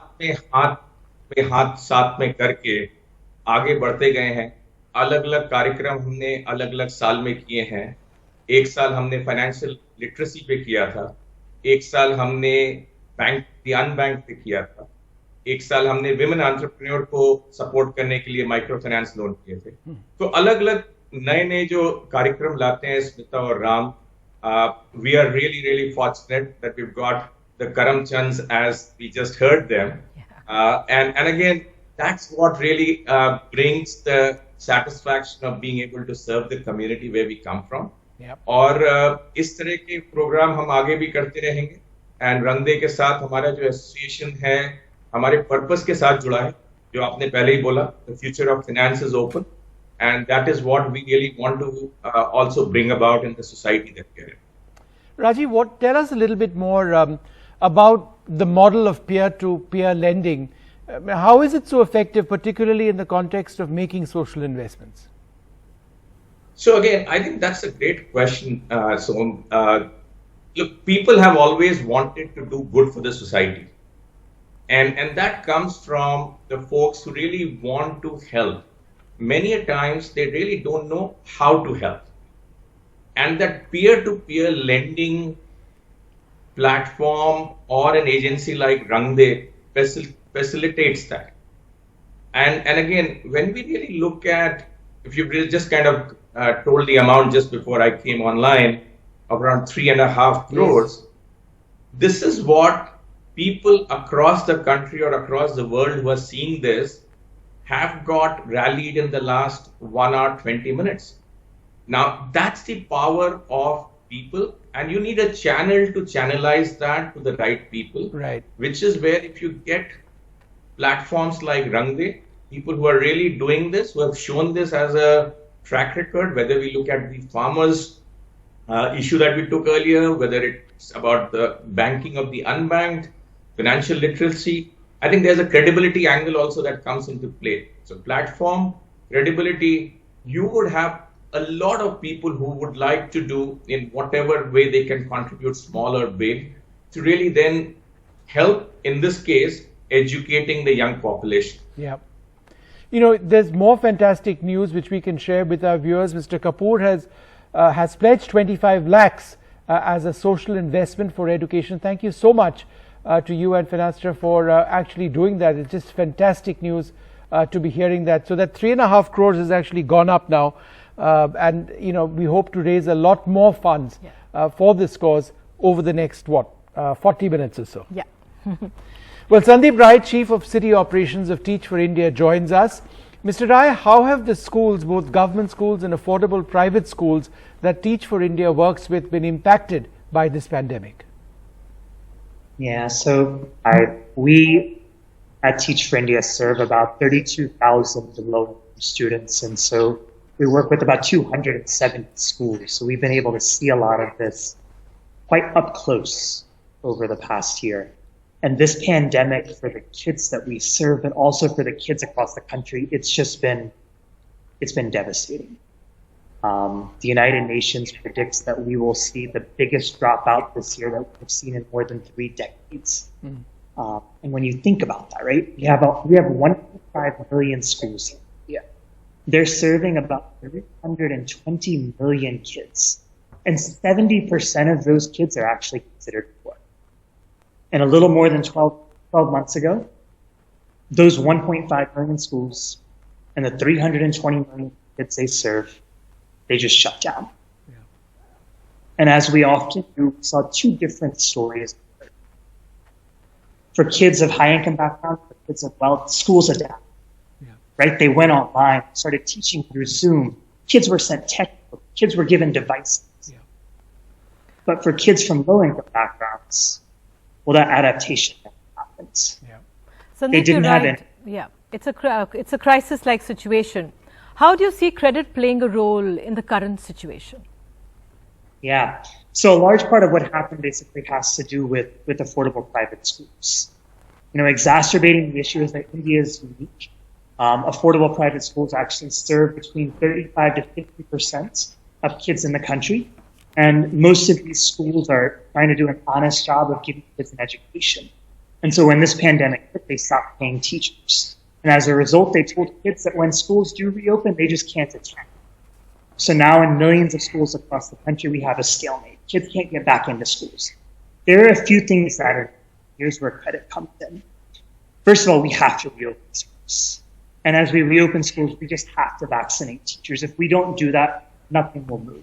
But once we are able to do that, and once we are able to vaccinate teachers, that's where credit can really play a big role.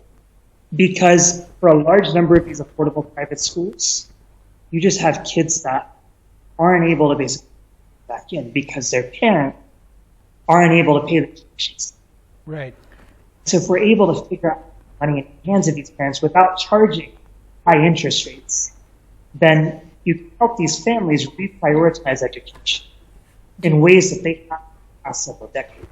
बिल्कुल संदीप, बिल्कुल बहुत बहुत धन्यवाद जुड़ने के लिए। आपने हमें अंतर्राष्ट्रीय समुदाय में जो वहाँ पर हालात हैं वो भी आपने हमें बताए, और वैक्सीनेशन की बात की। हालांकि अभी हमारे बच्चों के लिए खुला नहीं है, लेकिन वाकई में जो वैक्सीनेशन है वो भी एक अहम कड़ी है जिस पर धीरे धीरे आगे बढ़ा जाएगा देश में। बहरहाल एक और अब हम उस पड़ाव पे आ गए अपने इस कार्यक्रम में कि जो बच्चों की पढ़ाई का नुकसान अब तक हुआ है उसकी भरपाई कैसे हो। Kushal Chakraborty is with us now, founder Lotus Petal Foundation. Kushal, मैं आपसे ये समझना चाहूँगी कि आपने अपना कॉर्पोरेट करियर छोड़ा है और एजुकेशन सेक्टर में एक शुरुआत की। आपने शुरुआत लोटस पेटल फाउंडेशन की जब की, क्या मन में विचार थे, क्या सोच थे? So I believe that education, quality education, healthcare and nutrition is something which every child deserves. And I got it because I was fortunate to be born in a family which could afford all this, and that ultimately led me to have a good corporate career with a comfortable life. But there are millions of children in our country who don't have access to quality education, healthcare, and nutrition. So I felt that, I should be doing something about this. Of course, I can't change the life of millions of children, but at least I could do something for the children who were there in my neighborhood, the children living in the neighboring slums. And that's how I decided to start Lotus Petal Foundation, to provide quality education, healthcare, and nutrition to these kids. It started with just 6 children in one room in a shopping arcade near my home. And now it has grown to over 1,000 children. And we have who are studying in our schools. And some of them have graduated and gone into professions. Some are studying in medical, some are working in good multinational companies. And that, I think, is a big, big impact because it helps them to come out of the cycle of poverty once and forever. Sure. And of course, there is a large amount of personal fulfillment one feels when you help others.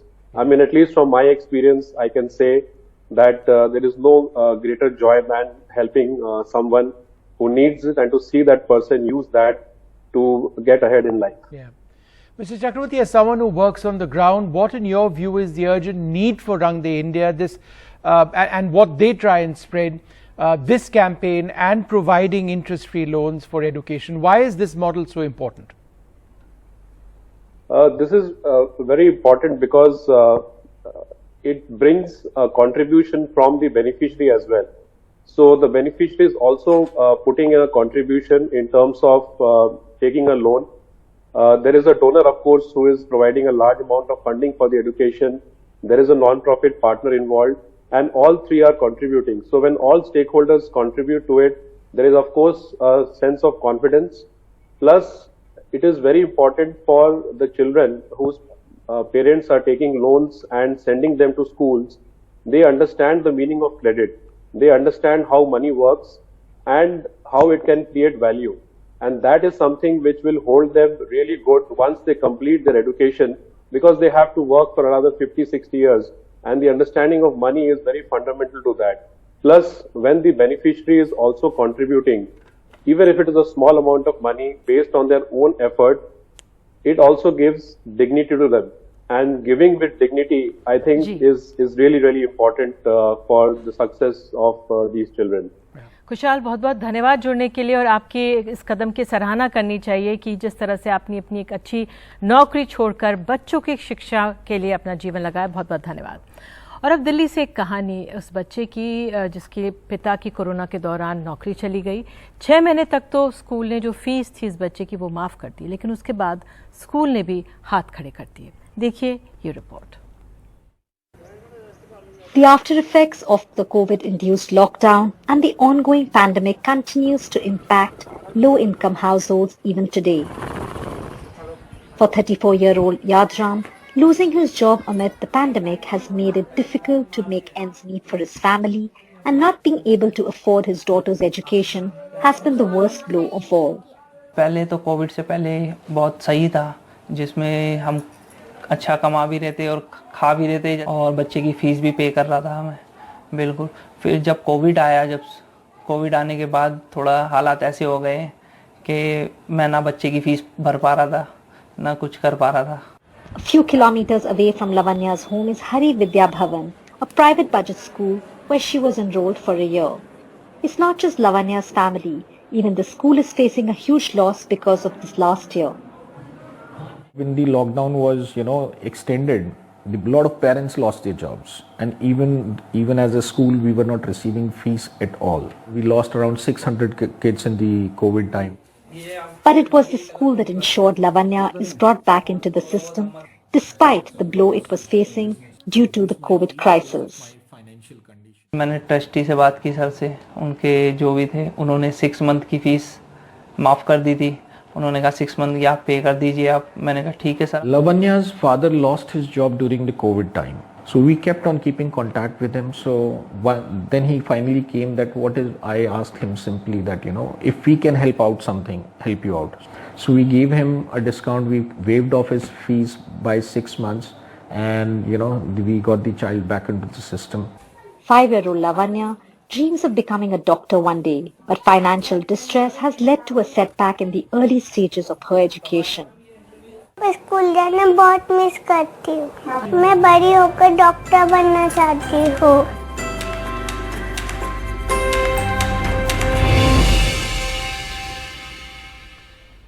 Well, joining us now, Atul Singhal. He's the founder and CEO of Scriptbox.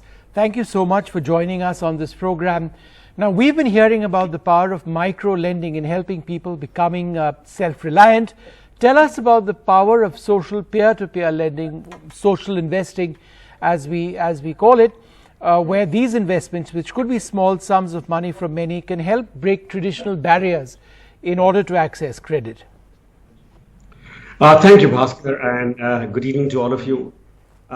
First and foremost, I will believe, Lavanya, you will become a doctor. हमारी यही प्रार्थना है कि आप कि सारे ambition पूरे हो.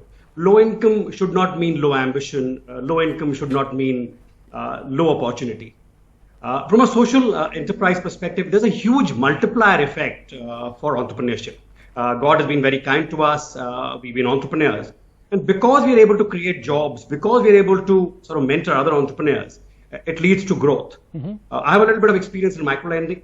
And we know that the moment you're able to finance any business or you're able to finance, they're able to provide jobs, they're able to provide self-reliance, they're able to provide respect. And those are really important for people to grow. Now you combine that with the power of technology, which is available today, and the common man can actually reach out to much more. When we were bankers, or in my previous sort of avatar, the cost of lending for a large institution to small microloans is just prohibitive, and it doesn't make any sense. Right. Whereas something like what Reintegrate does, and I really respect Smita and Ram, that when they're combining the power of peer-to-peer lending, social good, technology, good credit appraisal, and good cause, the multiplier effect is just phenomenal. It just gives me goosebumps to believe what can be achieved by these people, whether it's in the small villages, whether it's in the semi-urban India, even urban India, small shopkeepers. Now you combine that with people like Lavanya or children who can sort of grow, and their parents do not curtail their ambitions, because people like us who are more privileged can contribute to it, will be powerful. जी सिंघल जी, मैं आपसे पूछना चाहूँगी, जो हमारे सफल उद्योगपति होते हैं, सफल कारोबारी होते हैं, वो कैसे फेलो सिटीजन्स को एक राह दिखा सकते हैं कि इस सामाजिक इसमें निवेश करना चाहिए? जी, भगवान की बहुत कृपा है कि हम लोगों को भगवान ने जो दिया, ये हमारा कुछ तो हमारी मेहनत थी, बहुत ये भी था कि हम कहाँ पैदा हुए थे और किसको पैदा हुए थे. I am a lieutenant general son, and उनकी यही मानना था कि एजुकेशन इज वेरी इंपॉर्टेंट, क्योंकि हम लोग अफोर्ड कर चुके हैं. मैं मेयो कॉलेज गया, IIT गया, IIM गया, this not to show off, but क्योंकि हमारी एजुकेशन अच्छी थी, हम कुछ कमा पाए. तो हमसे ये बनता है कि हमने जो कमाया हम देश को वापस दें. तो जो उद्योगपति हैं, जो हैं, अपना अच्छा अपनी जिंदगी जिए, पर जरूरी ये भी है कि हम बाकी जितना हमसे बन पते, जो हम कहते हैं save, invest, grow, give. So I run a wealth management company. उसमें हम ये जरूर मानते हैं कि ये चारों लेग्स बहुत जरूरी हैं. आप सेव भी करिए, इन्वेस्ट, निवेश भी करिए, अपना पैसा बढ़ाइए, और जो बढ़ता है वो वापस भी दीजिए. So giving is as important as growing your wealth. Thank you so much, Mr. Shingal, for sharing those thoughts and being a part of this. It's so important to hear some of the key points that you mentioned. Now, the reason we need to invest now in the lives of children is abundantly clear. Never have children perhaps been more vulnerable. The COVID crisis and poverty have meant children getting into child labor, others taking up criminal activities, others have been depressed, as Nidhi was mentioning earlier on. We don't talk enough about that. We really should. And it's unclear where the future of so many children lies. Now, the impact of the lockdown on school enrollment and participation has also had other impacts that we need to speak about. Hygiene and nutrition, just two examples. Krishnan Subramanian Iyer joins us now. He's an investor and board member for several listed and privately held companies in India and the United States. Thanks very much for being with us. Now, you've been a believer of the Reintegrate model. You're also a social investor yourself. How do you think that social investing can be a game changer? Why am I a social investor? As this old adage goes, I mean, it takes a village. But how does it take a village? It requires someone to make an effort. Now, I, for one, I've been investing for the past 30 plus years. And, I chanced on Reintegrate. It's a P2P platform. I've been investing with them for well over 18 months. I'm exceptionally happy with them, not just from a return perspective or from, in terms of my money coming back. I'm happy in terms of the difference it makes. And I get informed. I get regular MIs as to where my money is going, how it's helping them. And if there are any delays in terms of repayments, I get information on that as well. So this is on the entrepreneur and on the artisans, on the, agri rural India type. Here we're talking about education. As a lot of people mentioned, education is key for all of us, and you educate someone, it is a payback. It is a payback just not for that individual or for their family. It is a payback for the firm which employs them or the institution who they align themselves with. And it is a payback for the society, for the town, for the state, and the country. So, I think education is key. Secondly, we're talking about private schools in India where the fees are less than 1,000 rupees a month. Why can't we lend to people? If one just goes out for a dinner, it costs much, much more than that. Here we're talking about a loan, and as someone mentioned over there, it instills a fiscal discipline in the borrower. And people do pay back. It is not the intention of people not to pay back. A majority of people always almost pay back. So let us contribute to this cause. बहरहाल आगे बढ़ते हैं। अभी वो समय आ गया है कि हम देख रहे हैं कि जो बच्चों ने शिक्षा के स्तर पर पिछले एक साल में खोया है, अभी भी स्थिति स्कूलों की शिक्षा की सुधरी नहीं है। हम जानते हैं किस तरह से पुणे के हालात हैं, विष्णु, दिल्ली, महाराष्ट्र, पंजाब, सब जगह ये कोरोना संक्रमण के आंकड़े बढ़ रहे हैं। तो ऐसे में जो शिक्षा की स्थिति है वो साफ नहीं है। स्कूल खुलेंगे, कभी बंद हो जाएंगे, लेकिन बच्चों की शिक्षा जारी रहनी चाहिए। बच्चे घर में हैं, उनको एडजस्ट करना पड़ रहा है अपने नए वातावरण से। स्कूलों के दोस्तों के साथ जाके मिल के वो खेल नहीं सकते हैं। ऐसे में वाकई में उनके भविष्य लेकर वो जीवन को कैसे देखते हैं, प्रश्न खड़ा हुआ है। साथ ही सैनिटाइजेशन को लेकर, हाइजीन को लेकर, उनके खान पान को लेकर, क्योंकि जब वो स्कूल जाते थे खाने का पोषण भी उनको मिलता था, अगर हम निम्न वर्ग के परिवारों की बात करें। हमारे साथ एक बेहद खास टीचर हैं रंजीत सिंह दिसाले। टीचर हैं प्रतिवादी प्राइमरी स्कूल के winner global teacher prize 2020। Ranjit ji, बहुत बहुत धन्यवाद जुड़ने के लिए। पहले भी आप हमारे एनडीटीवी के साथ जुड़े हैं, एक बार फिर आपने तो एक तरह से पूरा बदलाव ही ला दिया एक सरकारी स्कूल में, और बच्चों का जीवन ही एक तरह से वहाँ पे आपने बदल दिया, खास तौर से लड़कियों का आपने बदला है। अब ये बच्चे पैंडेमिक में आपने शिक्षा को बहुत दिलचस्प बना दिया था, बच्चे उसमें इंटरेस्ट लेने लगे थे, लेकिन कोरोना में आपने क्या देखा, और खास तौर से हमारे शिक्षक वो भी प्रभावित हुए हैं इस कोरोना से। तो किस तरह से ये पूरा इंटरेस्ट बना रहे और कैसे जो लर्निंग है बच्चों तक और एक्सेसिबल बनाई जा सके? हाँ, आपने ये बिल्कुल सही बात बोली कि ड्यूरिंग द पैंडेमिक काफ़ी शिक्षा क्षेत्र है वो प्रभावित हुआ है। मगर आपने अगर देखा होगा during the pandemic doctors have saved the lives but teachers have saved the future of the world. ये शिक्षकों ने एक बड़ा महत्वपूर्ण काम किया कि उन्होंने दुनिया का भविष्य को सेव करने की बात की है। हम जानते हैं बच्चों को साथ मिलके शिक्षा करना, शिक्षित होना, ये शिक्षकों के लिए काफ़ी आनंद देता है। मगर ये टीचर्स जो हैं ये बहुत ही important crucial factor role play करते हैं स्टूडेंट्स की लर्निंग में। मगर ये पैंडेमिक के दौरान ये जो ऑनलाइन टीचिंग कैसे की जाए, इसके लिए उनको अच्छी खासी ट्रेनिंग नहीं दी जा सकी थी। उनको पता भी नहीं था कि कैसे हम कैमरे के सामने आगे जाके बच्चों के साथ हम सिखाए, वो क्या सीख रहे हैं, वो भी क्या हमें सच में उसका पता चल भी सकता है कि नहीं। ऐसी बहुत सारी कठिनाइयां टीचर्स के सामने थी, मगर इनके साथ जूझ के टीचर्स ने मेरे ख्याल से काफी अच्छा काम किया है। All the teachers across the world, not only in India but across the world, have worked hard to shape the future of this world in these unprecedented times. It was very hard times for teaching community, but मुझे लगता है कि teachers ने अपना role काफी हद तक play किया है। मेरे ख्याल से अब इसमें भी हम ज्यादा बेहतर अपेक्षा कर सकते हैं, मगर मेरे ख्याल से ये पहला अनुभव था टीचर्स के लिए कि भी और पूरी दुनिया के लिए भी कि कैसे हम ऑनलाइन टीचिंग को एक मेन स्ट्रीम टीचिंग का फ्रेम में लेके आए और वहां पे हम टीचिंग को कंटिन्यू कर सके।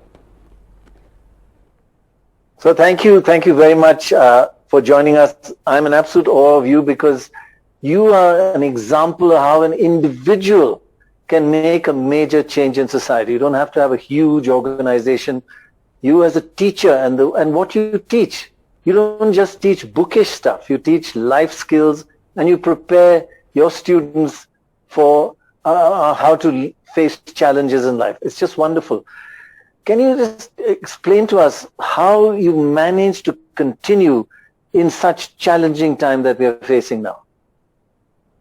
You know, I've been working and I've been teaching my students online since 2014. So I have a little bit of experience how to teach online, how to manage a class, online class, how to engage the students. Because I personally feel, you know, teachers are real change makers who can change the lives of their students with the right mixture of chalk and challenges. During the pandemic, it was really biggest challenges for teachers, how to connect with the teachers, how to connect with the students. But I think, you know, technology is just a mean, not the end. And I use technology just to transfer, just to connect with my students, to share my experience, my learning and everything with my students. I haven't focused on traditional way of learning, like teaching them the textbook and very different, explaining different concepts. I'm more focused on equipping them to become the more problem solvers or innovative problem solvers. Rather than giving them the lectures, I use project-based learning method. My students have designed project based on their problems, like how much electricity they have been consuming, how much water they have been consuming, what is the temperature of their villages. When the temperature increases by 1 degree, how much electricity consumption increases. So they know, they collected the data, analyzed the data, and made some decisions based on the data they have collected. So this is how I think I have managed my online teaching classes rather than just focusing on traditional way of teaching. So it makes learning more joyful. Students start taking interest and they like it because ultimately they have learned so many concepts through explained right now. Absolutely. But more and you remain is such an inspiration to so many children. And you know, that focus on building up life skills more than just bookish knowledge, that's so very important. Thanks so much for being with us and continue being that fantastic teacher that you are, a friend of so many students. A teacher is ultimately a friend. Well, we are thrilled to announce another pledge coming this time from Kishore Rajgopal of Bengaluru. Your interest-free loan of 3 lakh rupees. Thank you so much. Will go a long way in securing the future of our country, of young Indians. Thank you for help creating that change. We're also joined at this stage by Salman Khan, founder of Khan Academy. Mr. Khan, great speaking to you. How do we make digital education more accessible to low-income households? How do we address, for example, the challenges of technology? There is varying internet stability, the lack of devices. How do we address that to make this all workable? Yeah, I think it's a combination of a push and a pull, and we're seeing this around the world, especially during the pandemic. We've seen, frankly, heroic efforts on the part of governments, corporations, philanthropists, school districts to try to push devices, push internet access out into the world. It's especially difficult if you think globally, but especially in areas like India or when you think about rural areas. I do think that's where the role of government has to play a role. You're starting to have these low Earth orbiting satellites, things like Starlink from SpaceX. I think things like that can play a role. But it's got to be a joint effort by philanthropy, government, and corporations to ensure that everyone has access. Because once you have that, a lot of other services can be built on top of that. And then the pull aspect of it is, if we can build services that exist on these digital platforms where people realize, if I can get my family a reasonable broadband, if I can get them reasonable devices, they can get free education. They can get free tutoring. I have a platform, schoolhouse.world, which is free tutoring for anyone in India or around the world. When people realize that those types of services that have a lot of value to them get unlocked once they have digital access, then I also think the digital access becomes more compelling. That not only gives them access to education, that gives them access to economic opportunities, to looking for jobs, to staying socially connected as well. Mr. Khan, what are some of the lessons that India can learn from the world with regards to making education more accessible to the lesser privileged? Well, I think it's both. I think there's a lot that the rest of the world can learn from India, because I think India is one of the places where things are not ideal in terms of digital access, but is making strides in low-cost devices, low-cost cellular access. What we see around the world is a big push to getting digital in schools. In the United States, what we've seen, there's something called the E-rate program, where they taxed a little bit of everyone's cell phone bills so that they can get high-quality broadband and devices inside of schools. And what we've seen over the last 10 years in the United States, it's now pretty commonplace for schools to have internet access.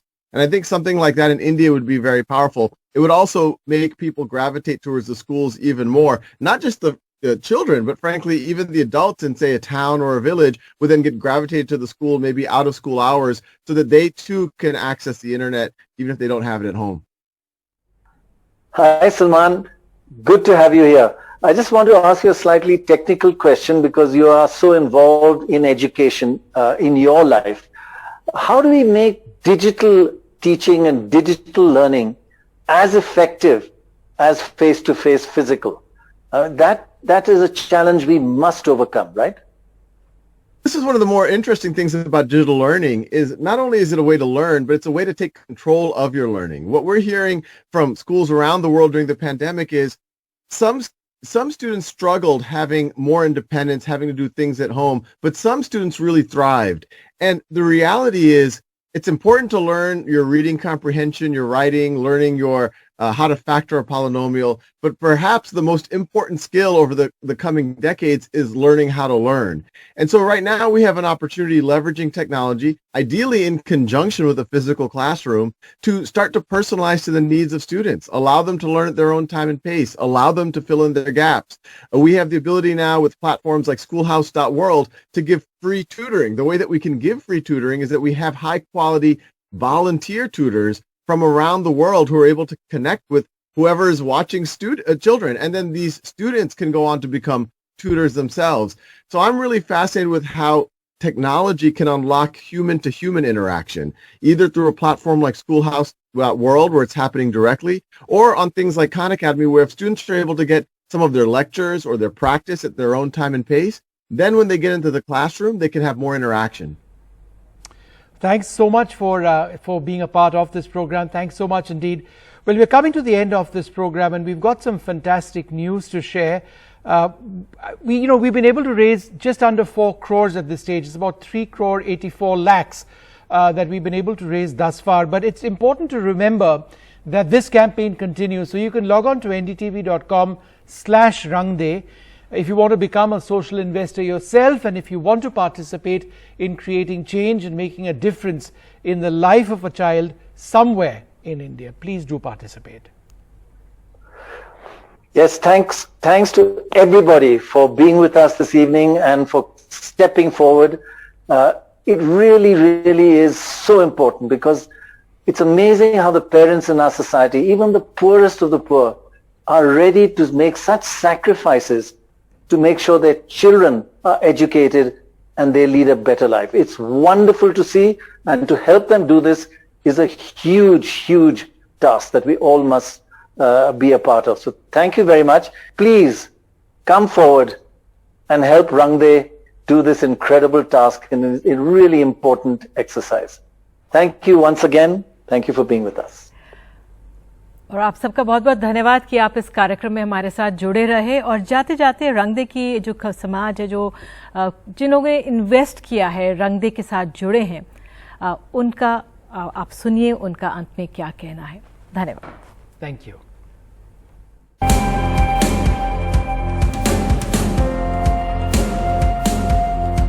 Can you imagine a time when each and every child in India can reach his or her full potential? I believe social investing is all about empowerment. When thousands of well-meaning people all across India contribute small amounts of money towards Rang De, it goes a long way in enabling children from underprivileged backgrounds. सामाजिक निवेश के माध्यम से मैं उन लोगों की मदद कर पा रहा हूं जिन्हें इनकी बहुत आवश्यकता है। Today I can impact the future of our country by investing in school-going children, eventually empowering their dreams. Join us and several other social investors at Rang De to put a smile on the face of a child. Invest in education and transform the nation. आइए और रंगदेव की मदद से invest कीजिए शिक्षा पर, एक बेहतर कल के लिए, एक सुनहरे पल के लिए। लिखोगे पढ़ोगे तो आगे बढ़ोगे, सितारों से ऊंचा तुम्हारा होगा नाम।